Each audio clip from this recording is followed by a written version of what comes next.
केदारनाथ यात्रा की शुरुआत कैसे हुई थी, जानिए चौंकाने वाली कहानी। दोस्तों, आज मैं आपको एक ऐसी कहानी सुनाने जा रहा हूं जो सिर्फ एक तीर्थ की कहानी नहीं है। ये कहानी है उस दर्द की जो 5 भाइयों के दिलों में सदियों तक सुलगता रहा। ये कहानी है उस पश्चाताप की जो किसी बड़े से बड़े महायोद्धा को भी झुका देती है। ये कहानी है उस महादेव की जो छुपते हैं लेकिन मिलते जरूर है। बस आपके दिल में सच्चाई होनी चाहिए। हिमालय की गोद में, जहां बादल पहाड़ों को चूमते हैं, जहां नदियां बर्फ से जन्म लेती है, जहां हवा में खुद देवताओं की सांसें घुली हुई है, वहां एक जगह है जिसका नाम है केदारनाथ। समुद्र तल से करीब 3500 मीटर की ऊंचाई पर, जहां पहुंचना आसान नहीं। तो बैठ जाइए, सांस लीजिए और इस कहानी में उतर जाइए। नमस्कार प्यारे दर्शकों, मैं अर्जुन एक बार फिर आपका हार्दिक स्वागत करता हूं आपके अपने चैनल विद्या ज्ञान सागर में। दोस्तों, आज हम एक नई कहानी और एक नया वीडियो लेकर आपकी सेवा में उपस्थित हुए हैं। आज की कथा अत्यंत ज्ञानवर्धक और प्रेरणादायक है। कथा शुरू करने से पहले आपसे एक विनम्र निवेदन है। शास्त्रों में कहा गया है कि अधूरी छोड़ी गई कथा दुख और पाप का कारण बनती है, इसलिए इसे अंत तक अवश्य सुने। और अगर आप अपनी माँ से सच्चा प्रेम करते हैं तो इस वीडियो को लाइक करें, हमारे चैनल को सब्सक्राइब करें और कमेंट में माँ लिखकर अपना समर्थन दें। तो आइए बिना किसी विलंब के आरंभ करते हैं आज की प्रेरणादायक कथा। कुरुक्षेत्र का मैदान, 18 दिन का महायुद्ध, लाखों योद्धा मारे गए, खून से धरती लाल हो गई थी, गिद्ध आकाश में मंडरा रहे थे, चीलें चीख रही थी और उस मैदान में 5 पांडव खड़े थे, जीते हुए लेकिन टूटे हुए। युधिष्ठिर, भीम, अर्जुन, नकुल, सहदेव, इनके सामने विजय का झंडा था, लेकिन दिलों में क्या था? दुख, गहरा असनीय दुख। क्योंकि इस युद्ध में क्या क्या खो गया था, जरा सोचिए। भीष्म पितामह, वो जो गंगा के पुत्र थे, जो युधिष्ठिर के दादा थे, वो बाणों की शैया पर लेटे लेटे प्राण त्याग गए थे। द्रोणाचार्य, वो जिन्होंने इन्हें धनुर्विद्या सिखाई, वो छल से मारे गए थे।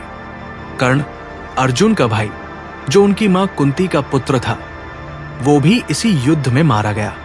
और सबसे बड़ा पाप, गुरु की हत्या, बंधुओं की हत्या, अपने ही घर के लोगों की हत्या। युधिष्ठिर के मन में एक आग जल रही थी, पश्चाताप की आग। वो बार बार सोचते थे कि क्या ये युद्ध जरूरी था? क्या इतने प्राणों की आहुति देकर जो राज्य मिला है वो पाप से सना नहीं है? क्या वो कभी इस पाप से मुक्त हो सकते हैं? और यही सवाल उन्होंने ऋषि मुनियों से पूछा। जवाब आया, युधिष्ठिर, इस पाप से मुक्ति केवल भगवान शिव दे सकते हैं। वो ही एकमात्र देवता है जो ब्रह्म हत्या के पाप को धो सकते हैं। जाओ, उनके पास जाओ, उन्हें मना लो। लेकिन यहां एक बड़ी समस्या थी। महादेव नाराज थे, हां, बहुत नाराज, और उनकी नाराजगी की वजह भी थी। कुरुक्षेत्र के युद्ध में जो नरसंहार हुआ था, उसने उनका दिल दुखाया था। भले ही पांडव धर्म की तरफ थे, लेकिन इतना बड़ा विनाश, इतने निर्दोष लोगों की मौत, ये सब देखकर भोलेनाथ का मन व्यथित था। वो नहीं चाहते थे कि पांडव उनसे मिले और आशीर्वाद लेकर ये सोचे कि सब कुछ ठीक हो गया। पाप का प्रायश्चित इतना आसान नहीं होता। तो महादेव काशी छोड़कर चले गए, और चले गए उस दिशा में जहां हिमालय है, जहां बर्फ है, जहां हम इंसान का जाना मुश्किल है। जब पांडवों को पता चला कि महादेव काशी में नहीं है, तो उन्होंने खोज शुरू की। उन्होंने हर दिशा में दूत भेजे, हर मंदिर में पूजा की, हर ऋषि से पूछा, और एक दिन खबर आई कि शिव हिमालय में है, गुप्त काशी के आसपास कहीं। पांडव निकल पड़े। ये यात्रा कोई साधारण यात्रा नहीं थी। ये यात्रा थी 5 ऐसे लोगों की जो दुनिया के सबसे बड़े योद्धा थे, जिन्होंने कुरुक्षेत्र में अपराजेय सेनाओं को धूल चटाई थी। लेकिन आज उनके हाथ में शस्त्र नहीं था, उनके हाथ में सिर्फ पश्चाताप था। वो हिमालय की ओर बढ़े। रास्ता कठिन था। पहाड़ खड़े थे जैसे दीवारें। नदियां उफनती थी जैसे वो रोक रही हों। जंगल घने थे जैसे कोई भूल भुलैया हो। लेकिन पांडव रुके नहीं। गुप्त काशी पहुंचे। यहां ग्रामीणों ने बताया कि एक विशाल वृषभ यानी बैल को उन्होंने देखा है जो उत्तर दिशा में गया है। वो बैल साधारण नहीं था। उसके आसपास एक दिव्य आभा थी। भीम ने कहा, यही होगा। शिव बैल के रूप में हो सकते हैं। और पांडव उस बैल के पीछे चल पड़े। बैल आगे आगे बढ़ता रहा, पांडव पीछे पीछे। और फिर एक घाटी आई। वो घाटी थी मंदाकिनी नदी के किनारे केदार नामक स्थान पर। वहां बैल पहुंचा और रुक गया। पांडव भी रुक गए। उस बैल को देखकर भीम को पक्का यकीन हो गया। वो आगे बढ़े। उन्होंने बैल को पकड़ने की कोशिश की, लेकिन बैल जमीन में समाने लगा। हां, सुना आपने सही, बैल जमीन में धंसने लगा। भीम ने पूरी शक्ति लगा दी। उन्होंने बैल की पीठ को पकड़ लिया और उस क्षण कुछ चमत्कारी हुआ। बैल का अगला हिस्सा, सिर, वहां से गायब हो गया और नेपाल में पशुपतिनाथ के रूप में प्रकट हुआ। और पीछे का हिस्सा, पीठ, वही रह गया जमीन में। और वही पीठ का भाग बन गया केदारनाथ का शिवलिंग। यही वजह है कि केदारनाथ का शिवलिंग त्रिकोणीय और उभरा हुआ है, जैसे किसी बैल की पीठ हो। यह संयोग नहीं था, यह महादेव का संदेश था। जब यह हुआ तो आकाश में बादल गरजे, बिजलियां चमकी, हिमालय कांपा और फिर एक आवाज आई। वो आवाज जिसे सुनकर पांचों पांडव वही घुटनों पर बैठ गए। आंखें बंद हो गई, हाथ जुड़ गए। महादेव की आवाज थी वो, युधिष्ठिर, तुम्हारे दिल की पीड़ा मुझे पता है। तुम्हारे पश्चाताप की सच्चाई मुझे दिखती है। तुम नहीं छुपा सकते अपनी भावनाएं मुझसे। मैं भोलेनाथ हूं। मैं वो हूं जो हर दिल की बात जानता है, लेकिन पाप का फल भोगना पड़ता है और प्रायश्चित भी सच्चे मन से करना पड़ता है। तुम यहां आए, कठिन रास्ता पार किया, अहंकार छोड़ा, योद्धा होते हुए भी नतमस्तक हुए। यही सच्चा प्रायश्चित है। मैं तुम्हें क्षमा करता हूं। उस क्षण जो 5 योद्धाओं के दिलों में हुआ, उसे शब्दों में बयान करना मुश्किल है। सालों का बोझ एक पल में उतर गया, जैसे किसी ने सीने पर से एक बड़ा पत्थर हटा दिया हो। भीम की आंखें भर आई। अर्जुन के हाथ कांप रहे थे। युधिष्ठिर बस रोते रहे। महादेव के आशीर्वाद के बाद पांडवों ने निर्णय लिया कि इस पावन स्थान पर एक मंदिर बनाया जाए। और उन्होंने बनाया। केदारनाथ का वो मूल मंदिर पांडवों ने ही बनाया था, पत्थरों से, हिमालय की उन्हीं चट्टानों से जो वहां सदियों से खड़ी थी। बिना किसी आधुनिक यंत्र के, बिना किसी मशीन के, सिर्फ श्रद्धा और शक्ति के बल पर उस मंदिर की दीवारें गवाह हैं उस पश्चाताप की, उस प्रेम की, उस आस्था की। लेकिन समय बड़ा क्रूर होता है। सदियां बीती, मंदिर क्षतिग्रस्त हुआ और फिर आए आदि शंकराचार्य। आदि शंकराचार्य ने केदारनाथ मंदिर को फिर से बनवाया। उन्होंने वहां पूजा अर्चना की व्यवस्था स्थापित की, पुजारियों की नियुक्ति की और यह सुनिश्चित किया कि ये तीर्थ सदा जीवित रहे। कहा जाता है कि आदि शंकराचार्य ने अपनी अंतिम सांसें भी इसी भूमि पर ली। केदारनाथ मंदिर के पास उनकी समाधि है। वो मात्र 32 वर्ष की आयु में इस संसार से चले गए, लेकिन उन 32 वर्षों में उन्होंने जो किया वो किसी 100 साल जीने वाले इंसान ने भी नहीं किया। अब उस मंदिर की बनावट की बात करें। पत्थर की विशाल शिलाओं से निर्मित ये मंदिर बिना किसी जोड़ने वाले पदार्थ के, बस पत्थरों को एक दूसरे पर रखकर बनाया गया था। और ये मंदिर हजारों साल से खड़ा है। तूफान आए, बर्फबारी हुई, भूकंप आए, नदियां उफनी, लेकिन मंदिर खड़ा रहा। 2013 में केदारनाथ में जो महाप्रलय आई, जब बादल फटे, जब मंदाकिनी नदी ने तांडव किया, जब पूरी घाटी में कहर बरपा, तब भी ये मंदिर खड़ा रहा। जो मलबा और पत्थर आए वो मंदिर के पीछे रुक गए। मंदिर के पीछे एक विशाल पत्थर था जिसने बाढ़ को रोक लिया। मंदिर बिल्कुल सुरक्षित था। लोग इसे चमत्कार कहते हैं और शायद यही सच है। केदारनाथ उत्तराखंड के रुद्रप्रयाग जिले में है, मंदाकिनी नदी के किनारे, गढ़वाल हिमालय की गोद में। गौरीकुंड से केदारनाथ तक करीब 16 किलोमीटर की पैदल यात्रा है। ये रास्ता आसान नहीं है, लेकिन इस रास्ते पर चलते हुए जो नजारे मिलते हैं वो शायद दुनिया में कहीं नहीं मिलते। बर्फ से ढके पहाड़, हरे भरे बुग्याल यानी ऊंचाई पर स्थित घास के मैदान, झरने जो पहाड़ों से उतरते हैं जैसे आसमान से दूध बह रहा हो, और हवा में एक ठंडक जो हड्डियों तक पहुंचती है। जब आप केदारनाथ मंदिर के सामने पहुंचते हैं तो पहली नजर में आपको जो दिखता है वो आपको भीतर से हिला देता है। एक विशाल, भव्य, प्राचीन मंदिर, पत्थरों से बना, ग्रे रंग के पत्थर। मंदिर के पीछे बर्फ से ढका केदारनाथ पर्वत, और मंदिर के अंदर वो शिवलिंग, त्रिकोणीय, उभरा हुआ, जिस पर श्रद्धालु घी लगाते हैं, फूल चढ़ाते हैं और बस रो पड़ते हैं। क्यों रोते हैं लोग? कोई नहीं जानता। शायद वो एहसास जो वहां होता है, वो एहसास कि कोई देख रहा है, कोई सुन रहा है, कोई समझ रहा है, वो इंसान को तोड़ देता है, अच्छे अर्थों में।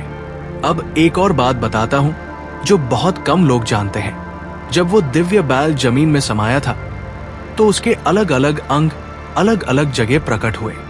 बैल की पीठ केदारनाथ में, और बाकी अंग वो भी कहीं गए। बैल की भुजाएं यानी आर्म्स तुंगनाथ में प्रकट हुई। तुंगनाथ जो दुनिया का सबसे ऊंचा शिव मंदिर है। बैल की नाभि मद महेश्वर में, बैल का मुंह रुद्रनाथ में, और बैल की जटाएं कल्पेश्वर में। ये पांचों मिलकर बनते हैं पंच केदार, और इन पांचों की यात्रा करने का अर्थ है शिव के उस पूरे रूप के दर्शन करना जो कुरुक्षेत्र के बाद प्रकट हुआ था। ये सिर्फ एक यात्रा नहीं है, ये एक अनुभव है जो आपको बदल देता है। मंदिर मई महीने में खुलता है और नवंबर में बंद हो जाता है। सर्दियों में जब केदारनाथ में 3-4 मीटर बर्फ पड़ती है तब मंदिर बंद हो जाता है और शिव की उखी मठ में पूजा होती है। और जब वसंत आता है, जब बर्फ पिघलती है, जब फूल खिलते हैं, तब मंदिर फिर से खुलता है और हजारों श्रद्धालु आते हैं। हर साल यही चक्र। सदियों से केदारनाथ की यात्रा सिर्फ एक मंदिर तक पहुंचने की यात्रा नहीं है, ये पूरे एक अनुभव की यात्रा है। गौरीकुंड, यहां से पैदल यात्रा शुरू होती है। यहां एक गर्म पानी का कुंड है जहां मां पार्वती ने भगवान शिव को पाने के लिए तपस्या की थी। भीमबली, रास्ते में एक पड़ाव, यहां भीम ने आराम किया था, ऐसा माना जाता है। लिंचोली, जहां रास्ता और कठिन होने लगता है। गरुड़ चट्टी, यहां से केदारनाथ दिखने लगता है और पहली नजर में ही दिल भर आता है। वासुकी ताल, केदारनाथ से आगे एक झील, क्रिस्टल साफ पानी, पहाड़ों का प्रतिबिंब, जैसे धरती ने एक दर्पण बना लिया हो। और मंदिर के पास आदि शंकराचार्य की समाधि, उस महान व्यक्ति की जिन्होंने इस तीर्थ को नया जीवन दिया। शिव के 3 मुख्य रूप है, ब्रह्मा, विष्णु, महेश। लेकिन शिव के जो रूप केदारनाथ में प्रकट हुए वो उनके सबसे निराले रूप है।